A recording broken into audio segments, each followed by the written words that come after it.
আমার ছেলে নিতাই আজ আমাকে বিয়ে করেছে।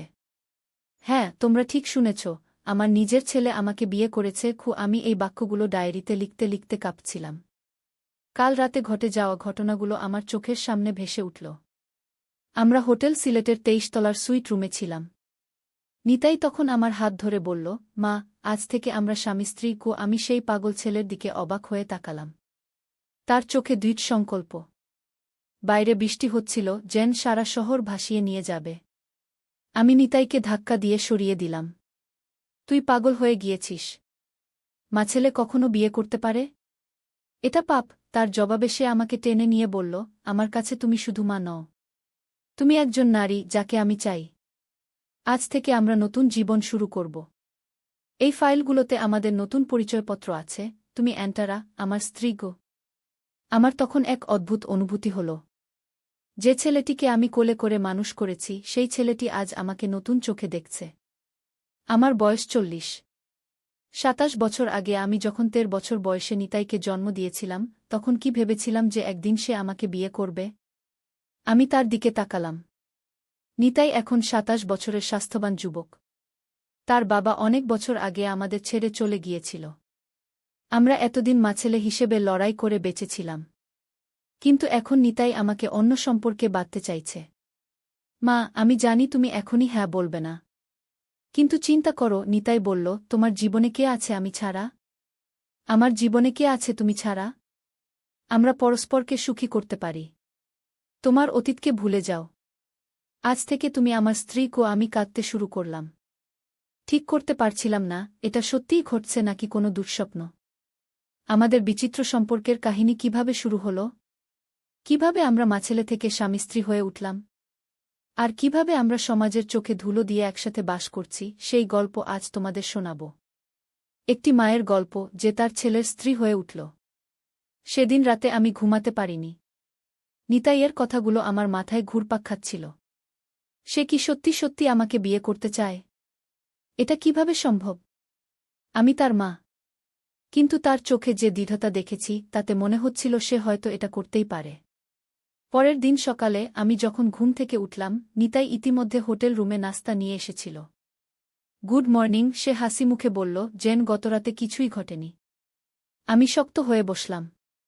নিতাই, গতরাতে তুই যা বলেছিস, সেটা কি তুই সত্যি মনে করে বলেছিস, নাকি শুধু মদের নেশায় বলেছিস? নিতাই আমার সামনে বসল। মা, আমি খুব ভেবেচিন্তেই বলেছি। আমি জানি এটা অদ্ভুত শোনাচ্ছে, কিন্তু আমি সত্যি তোমাকে ভালোবাসি, শুধু মা হিসেবে নয়, একজন নারী হিসেবে। আমি তার দিকে অবাক হয়ে তাকিয়ে রইলাম। নিতাই, এটা ঠিক নয়। আমরা মাছেলে। এটা সমাজে গ্রহণযোগ্য নয়, আইন তো অবৈধ। আমি জানি, সে ধীরে ধীরে বলল। তাই তো আমি নতুন পরিচয়পত্র তৈরি করেছি। তুমি আর আমি, আমরা আর মাছেলে নই। তুমি অ্যান্টারা, আমি অনন্ত। আমরা স্বামী স্ত্রী। আমরা একসাথে নতুন জীবন শুরু করব, সিলেট থেকে দূরে, যেখানে কেউ আমাদের চিনবে না। আমি হতবাক হয়ে তার কথা শুনছিলাম। কিভাবে আমার ছেলে এতটা পাগল হয়ে গেল? কিভাবে সে এই ধরনের চিন্তা করতে পারে? আমি তাকে কোলে করে মানুষ করেছি, আর এখন সে আমাকে তার স্ত্রী বানাতে চায়? না নিতাই, আমি দৃঢ়তার সাথে বললাম। আমরা এটা করতে পারব না। তুই আমার ছেলে, আমি তোর মা। এই সম্পর্ক কখনো বদলাবে না। নিতাই নিরাশ হয়ে তাকাল। মা, তুমি বুঝতে পারছ না। আমরা একে অপরকে ছাড়া কেউ নেই। সারা জীবন তুমি আমার জন্য ত্যাগ করেছ। এবার আমার পালা তোমাকে সুখী করার। আমি ধৈর্য ধরে বোঝানোর চেষ্টা করলাম। নিতাই, তোকে সুখী দেখলেই আমি সুখী। কিন্তু এই সম্পর্ক আমাদের উভয়কেই ধ্বংস করে দেবে। তাহলে তুমি আমার প্রস্তাব মানছ না? তার চোখ ক্রোধে জ্বলে উঠল। না নিতাই, আমি দৃঢ়ভাবে বললাম। হঠাৎ নিতাই হেসে উঠল, একটা অদ্ভুত, উন্মাদের মতো হাসি। তুমি ভাবছ আমি তোমাকে বিকল্প দিচ্ছি? না মা, আমি বিকল্প দিচ্ছি না। তুমি এখন থেকে আমার স্ত্রী। আর যদি তুমি মানতে না চাও। সে তার জ্যাকেট থেকে একটা পিস্তল বের করল, তাহলে আমি তোমাকে এবং নিজেকে মেরে ফেলব। আমি ভয়ে চিৎকার করে উঠলাম। নিতাই, তুই কি করছিস? চুপ, সে ধমক দিয়ে উঠল। আর নিতাই বলবে না। আমি অনন্ত, তোমার স্বামী। আমি দেখলাম তার চোখে পাগলামি। সে আমার ছেলে নিতাই নয়। এ কোনো অন্য মানুষ যাকে আমি চিনি না। ঠিক আছে, আমি ভয়ে ভয়ে বললাম। আমি রাজি আছি। আমি তোমার স্ত্রী হব। কিন্তু দয়া করে ওটা নামাও। নিতাই, না, এখন থেকে অনন্ত পিস্তল নামালো আর আমার কাছে এগিয়ে এলো। তুমি সঠিক সিদ্ধান্ত নিয়েছ অ্যান্টারা, সে আমার গালে হাত রাখল। আমরা এখন থেকে খুব সুখে থাকব। আমি মনে মনে স্থির করলাম আমাকে এখান থেকে পালাতে হবে।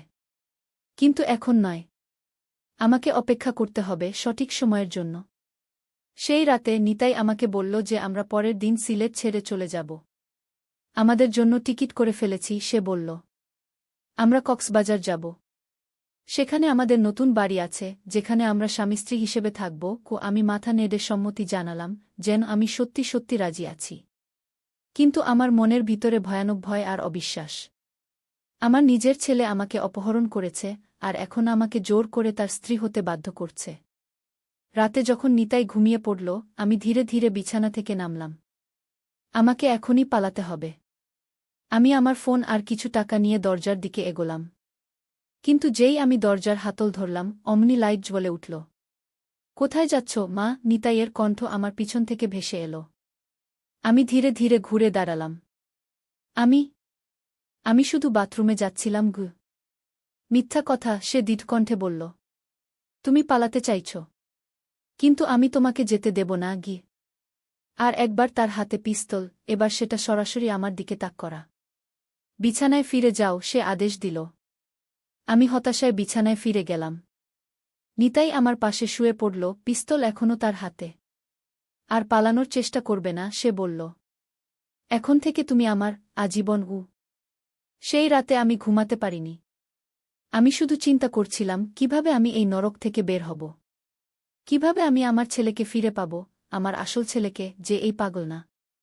পরের দিন সকালে নিতাই আমাকে কক্সবাজারের দিকে নিয়ে যাওয়ার জন্য প্রস্তুত হল। সে আমাকে কিছু নতুন কাপড় কিনে দিল, যা তার মতে একজন স্ত্রীর পক্ষে উপযুক্ত। আমি চুপচাপ সেগুলো পরলাম, অপেক্ষা করছিলাম সুযোগের জন্য। হোটেল থেকে বের হওয়ার সময় রিসেপশনে একজন সিকিউরিটি গার্ড ছিল। আমি ভাবলাম, এই আমার সুযোগ। আমি যদি তাকে ইঙ্গিত করতে পারি যে আমি বিপদে। কিন্তু যেন আমার মনের কথা বুঝতে পেরে নিতাই আমার কোমর জড়িয়ে ধরল, তার অন্য হাত জ্যাকেটের পকেটে, যেখানে আমি জানতাম পিস্তল লুকানো ছিল। আমার প্রিয় স্ত্রী অ্যান্টারা, সে হাসিমুখে বলল সিকিউরিটি গার্ডের দিকে তাকিয়ে। আমরা এখন বেড়াতে যাচ্ছি। আমরা হোটেল থেকে বেরিয়ে একটা ট্যাক্সিতে উঠলাম। নিতাই ড্রাইভারকে বাস স্টেশনের ঠিকানা দিল। আমি জানালা দিয়ে বাইরে তাকিয়েছিলাম, মনে মনে প্রার্থনা করছিলাম কেউ একজন আমাকে সাহায্য করুক। বাস স্টেশনে পৌঁছে আমি লক্ষ্য করলাম কিছু পুলিশ টহল দিচ্ছে। আমার মনে আশার সঞ্চার হল। যদি আমি কোনোভাবে তাদের দৃষ্টি আকর্ষণ করতে পারি। নিতাই যেন আমার মনের কথা পড়তে পারছিল। কোনো বোকামি করবে না, সে আমার কানে ফিসফিস করল। যদি তুমি কাউকে কিছু বলো, আমি শুধু তোমাকে নয়, সেই ব্যক্তিকেও মেরে ফেলব। আমি মাথা নেড়ে বুঝালাম যে আমি তার কথা শুনেছি। নিতাই আমাদের জন্য কক্সবাজার যাওয়ার টিকিট কিনল, আর আমরা বাসে উঠে বসলাম। বাসে বসে আমি ভাবছিলাম এই অবস্থা থেকে আমি কিভাবে বেরোব। নিতাই আমার পাশে বসে ঘুমিয়ে পড়েছিল, কিন্তু আমি জানতাম তার হাত এখনও জ্যাকেটের পকেটে, সেই পিস্তলের কাছে। হঠাৎ বাসটা একটা জোরে ঝাঁকুনি দিয়ে থামল। সামনে কি হয়েছে দেখার জন্য আমি উকি মারলাম। রাস্তায় একটা বড় অ্যাক্সিডেন্ট হয়েছে। দুটো ট্রাক মুখোমুখি সংঘর্ষে বিধ্বস্ত অবস্থায় পড়ে আছে। বাসের ড্রাইভার মাইক্রোফোনে ঘোষণা দিলেন, যাত্রীদের দৃষ্টি আকর্ষণ করছি, সামনে একটা বড় অ্যাক্সিডেন্ট হয়েছে। রাস্তা ব্লক হয়ে আছে। আমাদের এখানে অনেকক্ষণ অপেক্ষা করতে হতে পারে। নিতাই ঘুম থেকে জেগে উঠল। কি হয়েছে, সে আমাকে জিজ্ঞেস করল। সামনে অ্যাক্সিডেন্ট হয়েছে, আমি বললাম। আমাদের অপেক্ষা করতে হবে। নিতাই বিরক্ত হয়ে বাইরে তাকাল। আমি দেখলাম অ্যাক্সিডেন্টের কারণে পুলিশ এসেছে। তারা যাত্রীদের বাস থেকে নামতে বলছে, যেন বাসটা সরিয়ে ফেলা যায়। একজন পুলিশ অফিসার আমাদের বাসে উঠে এলেন। সবাই অনুগ্রহ করে বাস থেকে নেমে আসুন, তিনি ঘোষণা দিলেন। আমরা অন্য বাসের ব্যবস্থা করছি। যাত্রীরা একে একে বাস থেকে নামতে শুরু করল। নিতাই আমার হাত ধরে শক্ত করে বসে রইল। আমরা নামব না, সে বলল। আমি কাউকে বিশ্বাস করি না। পুলিশ অফিসার আমাদের দিকে এগিয়ে এলেন। স্যার, ম্যাডাম, অনুগ্রহ করে বাস থেকে নেমে আসুন গো। নিতাই তার জ্যাকেটের পকেটে হাত রাখল। আমরা ঠিক আছি এখানে, সে বলল। আমরা অপেক্ষা করব। পুলিশ অফিসার ধীরে ধীরে বললেন, স্যার, এটা একটা অর্ডার। আপনাদের নামতে হবে গি। আমি দেখলাম নিতাই তার পকেট থেকে কিছু একটা বের করতে যাচ্ছে। আমি আর সময় নষ্ট করলাম না। আমাকে সাহায্য করুন, আমি চিৎকার করে উঠলাম। এই লোকটা আমাকে অপহরণ করেছে। এই লোকটা আমার ছেলে। ওর কাছে পিস্তল আছে। নিতাই আমার দিকে বিস্ফারিত চোখে তাকাল, তারপর পকেট থেকে পিস্তল বের করল। কিন্তু তার আগেই পুলিশ অফিসার তার উপর ঝাঁপিয়ে পড়লেন। অন্য দুজন অফিসার দৌড়ে এসে নিতাইকে ধরে ফেলল। তারা তার হাত থেকে পিস্তল কেড়ে নিল আর তাকে হাতকড়া পরিয়ে দিল। আমি কাঁদতে কাঁদতে বাস থেকে নেমে এলাম। একজন মহিলা পুলিশ অফিসার আমাকে সান্ত্বনা দিলেন। আপনি এখন নিরাপদে আছেন, তিনি বললেন। আমাদের সবকিছু বলুন গু। আমি তাদের সবকিছু বললাম, কিভাবে নিতাই আমাকে হোটেল রুমে আটকে রেখেছিল, কিভাবে সে আমাকে জোর করে তার স্ত্রী হতে বাধ্য করছিল, কিভাবে সে আমাকে কক্সবাজারে নিয়ে যাচ্ছিল যেখানে সে আমাকে চিরদিনের জন্য আটকে রাখতে চাইছিল। পুলিশ অফিসাররা আমাকে বললেন যে তারা নিতাইকে গ্রেপ্তার করবে অপহরণ, অস্ত্র রাখা আর মানসিক নির্যাতনের অভিযোগে। তারা আমাকে তাদের গাড়িতে বসালেন আর থানায় নিয়ে গেলেন। থানায় বসে আমি ভাবছিলাম আমার জীবন কিভাবে এই পরিস্থিতিতে এসে দাঁড়াল। আমার ছেলে, যাকে আমি এত ভালোবাসতাম, সে কিভাবে এমন একজন পাগল অপহরণকারীতে পরিণত হল। পুলিশের একজন মনোবিজ্ঞানী আমার সাথে কথা বললেন। তিনি বললেন যে নিতাই সম্ভবত ইলেকট্রা কমপ্লেক্সে ভুগছে, একটা মানসিক অবস্থা যেখানে ছেলেরা তাদের মাকে রোমান্টিকভাবে আকর্ষণীয় মনে করে। এটা কিছু ট্রমা বা মানসিক চাপের কারণে হতে পারে। থানা থেকে যখন বেরিয়ে এলাম তখন সন্ধ্যা হয়ে গেছে। পুলিশ আমাকে একটা উইমেন সাপোর্ট সেন্টারে নিয়ে গেল, যেখানে আমি কিছুদিন থাকতে পারব। আমি অবাক হয়ে দেখলাম সেখানে আরও অনেক মহিলা আছে যারা বিভিন্ন ধরনের নির্যাতনের শিকার হয়েছে। সেন্টারের ইনচার্জ শামিমা আপা আমাকে আদর করে বললেন, ভয় পাবেন না, আপনি এখানে নিরাপদে আছেন। আমরা আপনাকে সাহায্য করব। তিনি আমাকে একটা ছোট্ট রুম দেখালেন যেখানে আমি থাকব। আপনার ছেলে মানসিক রোগে ভুগছে, তিনি বললেন। তাকে চিকিৎসা দেওয়া হবে। আপনি এখন নিজের কথা ভাবুন। সেই রাতে আমি ঘুমাতে পারিনি। বারবার মনে হচ্ছিল কিভাবে আমার নিজের ছেলে আমার জীবনের সবচেয়ে বড় ভয় হয়ে উঠল। কেন সে এমন হয়ে গেল? আমি কি তার লালন পালনে কোথাও ভুল করেছি? পরের দিন সকালে শামিমা আপা আমাকে ডেকে নিয়ে গেলেন। অ্যান্টারা, আপনার জন্য একটা খবর আছে, তিনি বললেন। আপনার ছেলে নিতাই। সে পালিয়ে গেছে গি। আমি অবাক হয়ে গেলাম। পালিয়ে গেছে? কিভাবে? সে তো পুলিশের কাস্টডিতে ছিল।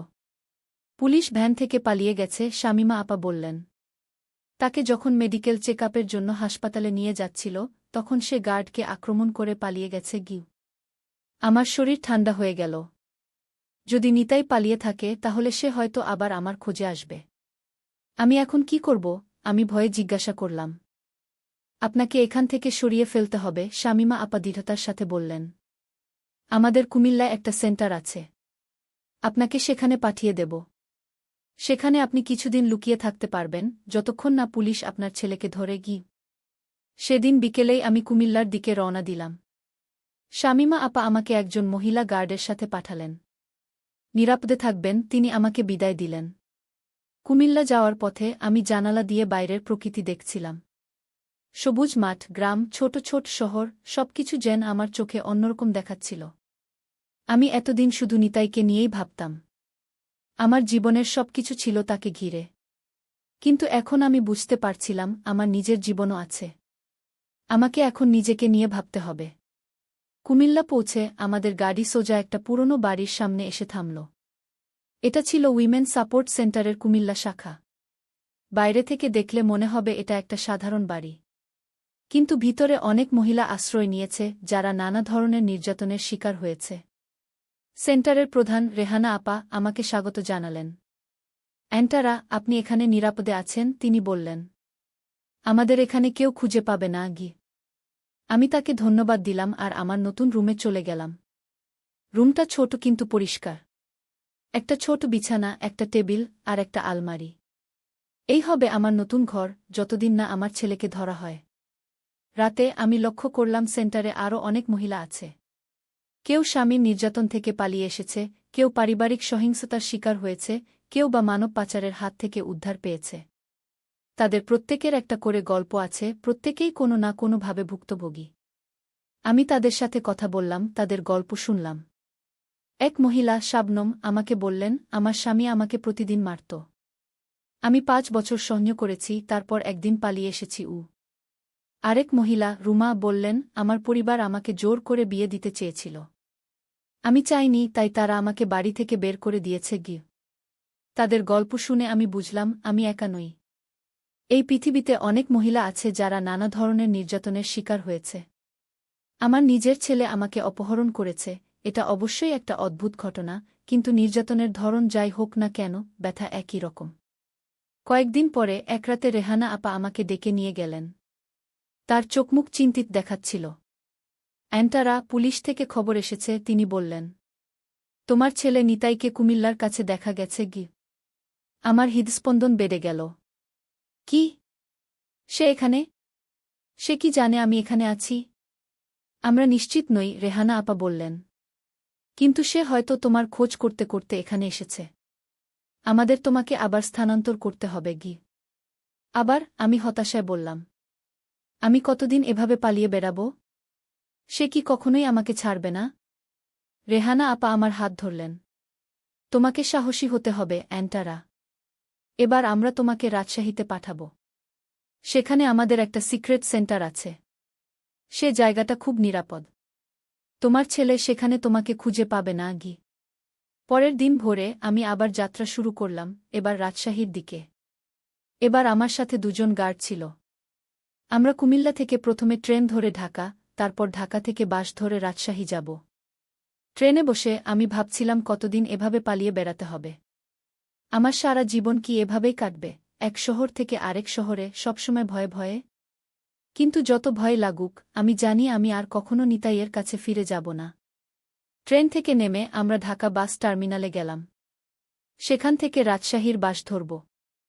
আমরা যখন বাস টার্মিনালে পৌঁছলাম, হঠাৎ আমার দৃষ্টি পড়ল একটা ছেলের দিকে যে টিকিট কাউন্টারের কাছে দাঁড়িয়েছিল। আমার হৃদয় ধক করে উঠল। সে নিতাই। আমি তাড়াতাড়ি মুখ ঘুরিয়ে নিলাম, যেন সে আমাকে দেখতে না পায়। ওই যে, ওই ছেলেটা, আমি গার্ডদের ফিসফিস করে বললাম। ওটা আমার ছেলে, নিতাই। গার্ডরা তাড়াতাড়ি আমাকে একটা দোকানের পেছনে নিয়ে গেল। আপনি এখানে অপেক্ষা করুন, একজন গার্ড বললেন। আমরা পুলিশকে ফোন করছি। আমি ভয়ে কাঁপছিলাম। যদি নিতাই আমাকে দেখে ফেলে? যদি সে আবার আমাকে ধরে নিয়ে যায়? গার্ডরা পুলিশকে ফোন করল। কিছুক্ষণের মধ্যেই একদল পুলিশ এসে পৌঁছল। তারা সাবধানে বাস টার্মিনালে ঢুকল নিতাইকে খুঁজতে। আমি দোকানের পেছন থেকে উকি মেরে দেখছিলাম কি হচ্ছে। হঠাৎ আমি দেখলাম নিতাই পুলিশকে দেখে দৌড়ে পালাচ্ছে। পুলিশও তার পেছনে ছুটল। আমার বুক ধড়ফড় করছিল। এবার কি তারা নিতাইকে ধরতে পারবে?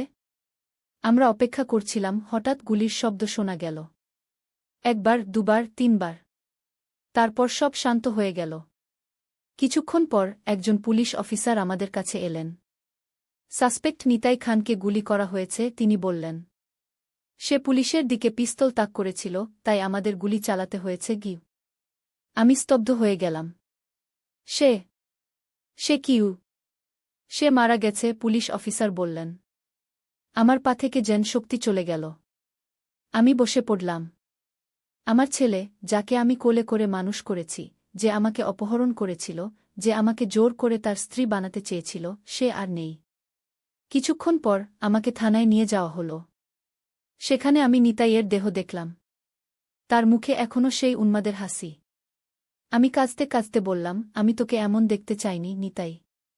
আমি তোকে সুস্থ দেখতে চেয়েছিলাম। পরের কয়েকদিন আমার জীবনের সবচেয়ে কঠিন সময় ছিল। আমি নিতাইয়ের লাশ নিয়ে আমাদের পুরনো বাড়িতে ফিরে গেলাম।